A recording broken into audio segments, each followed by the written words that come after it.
అది ప్రజాపాలన అని చెప్పిర్రు, ప్రజలు అందరిని చూసుకుంటాం, ఇందిరమ్మ రాజ్యం తీసుకొస్తామని చెప్పిర్రు, అందరిని హ్యాపీగా చూస్తామని. ఇది ఎందుకు మరి ఈ రోజు మీ మీద ఇంత కక్ష? గవర్నమెంట్ వాళ్ళు పెద్దవాళ్ళు తలుచుకుంటే రాత్రులు ఎన్నో ప్లాన్ చేసి మేమెంత అండి పిచ్చిక పైన బ్రహ్మహస్తంలాగా మేమైతే చిన్న ఉద్యోగస్తులు, మాకు ఈ ఇల్లు 60 సంవత్సరాలు కడితే మాకు ఈ ఇల్లు వచ్చింది.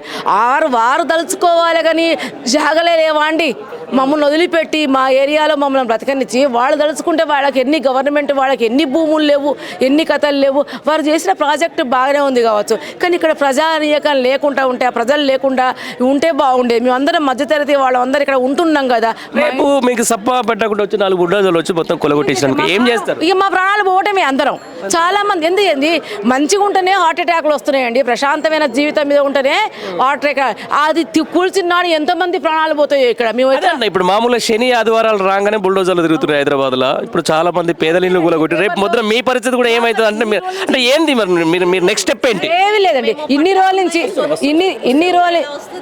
నుంచి అండి ఏదో ఇన్ని రోజుల నుంచి మేము పేపర్ వార్తలే విన్నాం. ఇప్పుడు మా జీవితంలో కూడా ఇట్లాంటి వార్తలే వింటాయని మేము మా ప్రాణాలు పోవటమేనండి.